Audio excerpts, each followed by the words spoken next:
Hello students and welcome to this class. My name is Bethany and I will be teaching you today. This is a whole lesson intended to help you learn phrasal verbs. Today we will be thinking about these unique kind of verbs. The agenda is to discuss, memorize, and practice the use of phrasal verbs. I have some activities that you will need to complete. They are attached as URLs below in the description. Before we focus on these special verbs, let's think about other verbs you already know. In English, there are many verbs you've probably learned or heard, so take 2 minutes to remember and write down some of these verbs. Pause the video right now to do that. So in your 2 minutes, if you came up with verbs like run, sing, swim, believe, remember, or even is, that's great. If you have taken English classes before, my guess is that you have spent time practicing these verbs. I want to talk about a special kind of verb today that English speakers use mostly in conversation. So as I discussed, these verbs are called phrasal verbs. They include verbs like to wake up, to hand out, to sit down, to fill in, and many others. In a sentence like, instructors hand out homework, what is the verb? You would be right to say that the whole verb is hand out. So as you can see, this is different from other verbs. So let's go deeper. So here are the guidelines for phrasal verbs. A phrasal verb is made up of a verb and a preposition. As in the example, instructors hand out homework. Hand out is the phrasal verb. These types of verbs are used in informal conversation most of the time. But when you have a preposition at the end of a verb, this changes the meaning of the verb. For example, here's the word get. We can put the word over in the blank. Get over. This means that I get over a sickness. For example, I got over the cold. Or we could put the word down in the second blank. Get down. In this situation, I'm probably talking to like a dog. Okay, get down from the couch. Get down from the furniture. And one thing to notice, this is the past tense. You change the verb to the past tense just like any other verb, but the preposition is not affected. So here are several examples of phrasal verbs. I will explain the meaning of each one. I will define it for you after we read them together. So I want you to repeat after me. Come from. Come in. Eat out. Figure out. Hand out. Keep on. Look out. Make up. Pick up. Take off. Turn on and turn off. Okay, so starting with come from, we can use come from when we are saying where we have lived. I come from Arizona. Someone else might say, I come from Indonesia. Or maybe they come from Mexico. Where are you from? Come in is an invitation. Come into my house. Don't stand outside. Come in. We're going out to in. To eat out means that you are at a restaurant. I eat out with my friends. I go to a restaurant with my friends. I am not in my house, I am at a restaurant. Figure out. For this one, for example, we can have a math problem. 2 plus 2 equals, 4.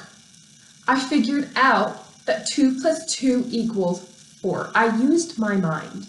I figured it out. Hand out. This is like the example. Instructors hand out homework.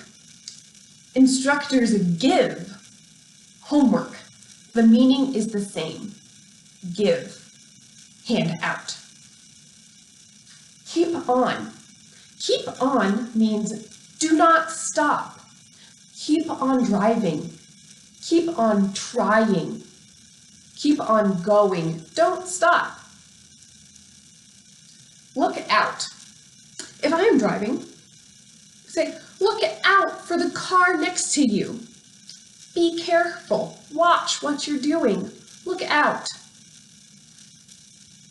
To make up.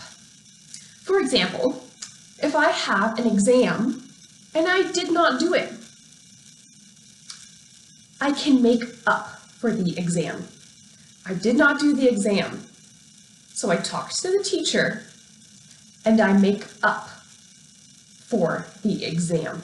I can do it, but after the actual exam.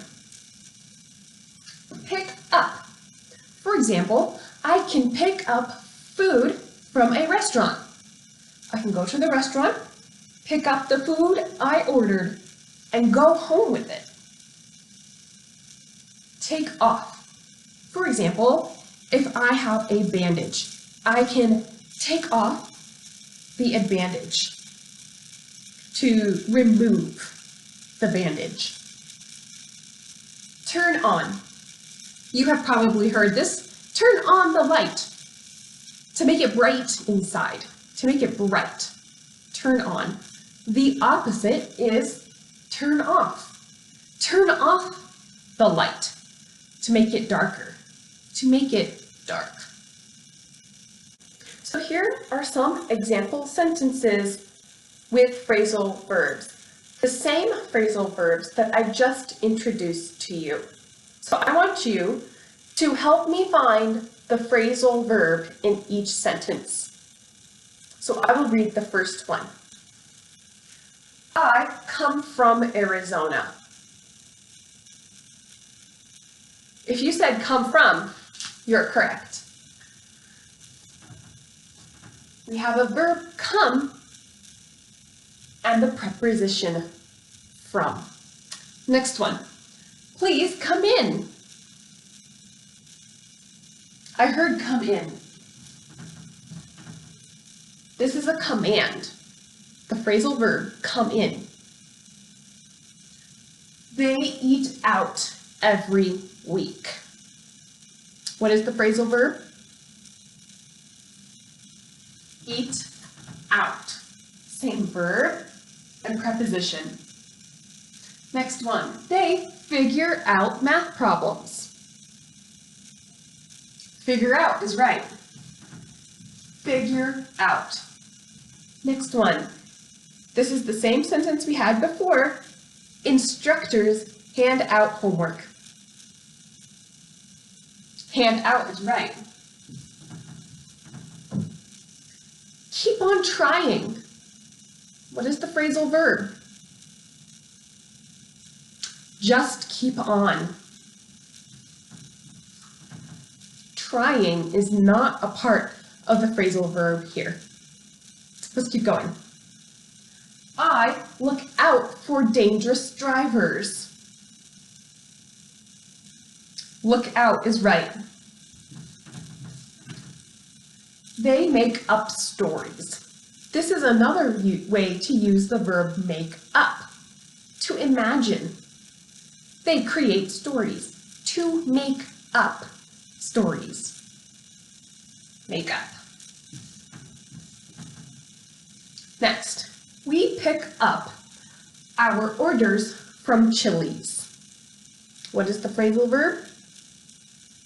Pick up is right. To pick up. Please take off the bandage. Take off. Great. Two more. We turn on the lights at night. I heard turn on. Good job. Then we turn off the lights in the day. Turn off. The opposite of turn on. Great job. Just really quick, I wanted to talk about phrasal verbs in the present tense and phrasal verbs in the past tense. So starting with the present tense, I come in. I come in right now.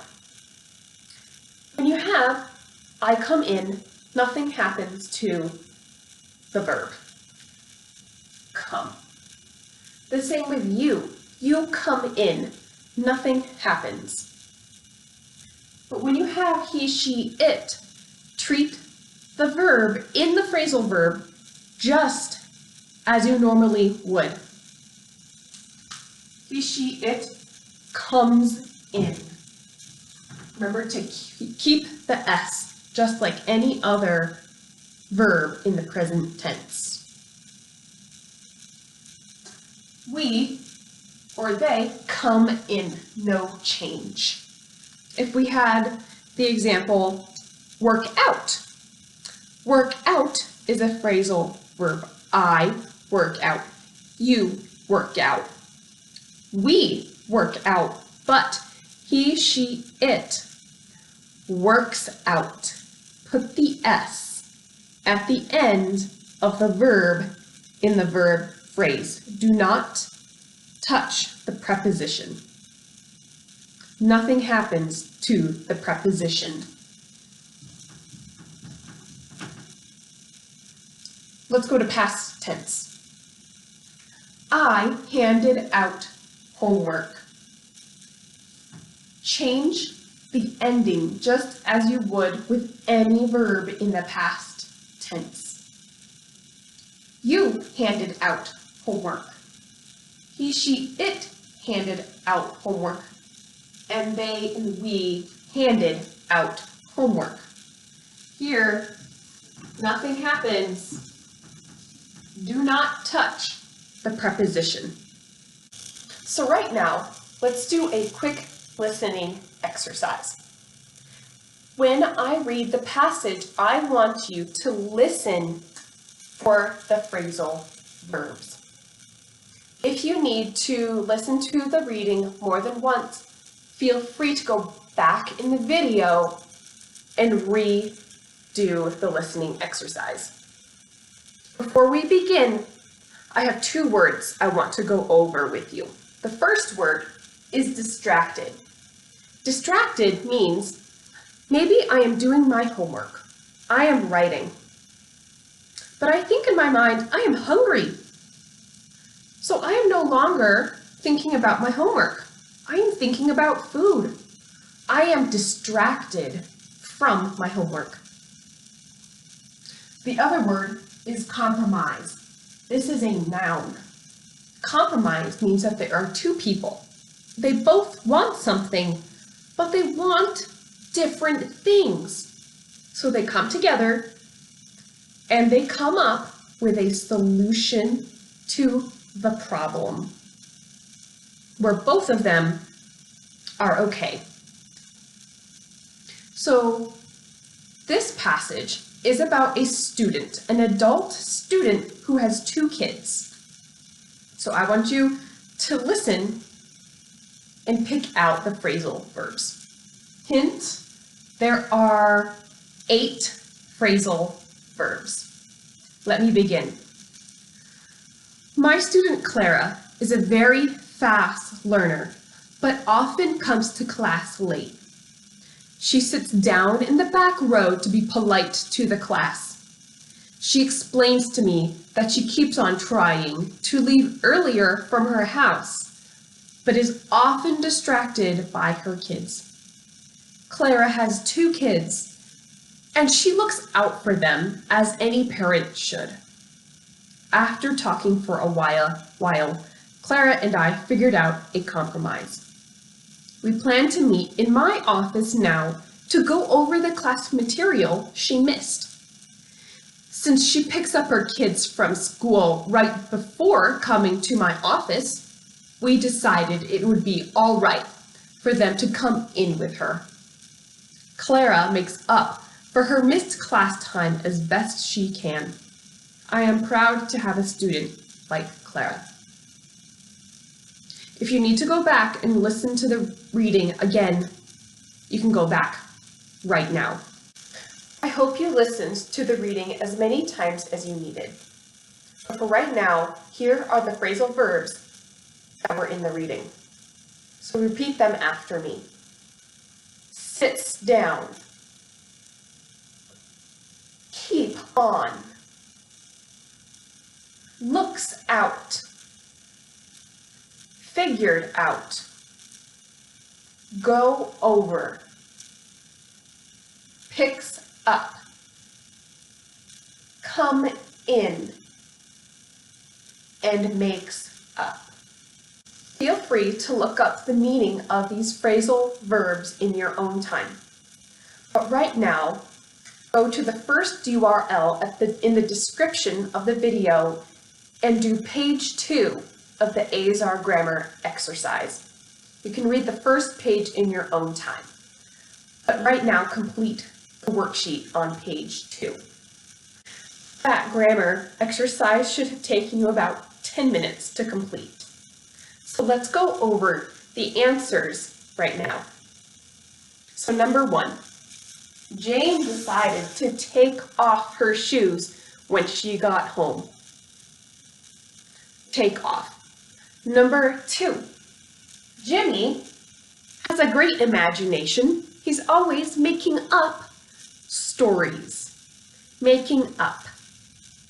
Number 3, before I leave my house, I make sure I turn off all the lights. When I get home at night, I turn them on again. In this sentence, you do split the phrasal verb, but this is not the norm here. But in this sentence, you must split the phrasal verb. But we can talk about that more later. Number 4, every Saturday night, Andy eats out with Myra and the boys. Eats out. Number 5, if you drive on the highway, you need to look out for the speeding drivers. Look out. Number 6, do you pick up your little brother from his karate class? Pick up. Number 7, after Johnny got the job at the restaurant, he kept on spending money. He kept on spending money. Number 8, where does Yoyi come from? Is it Japan?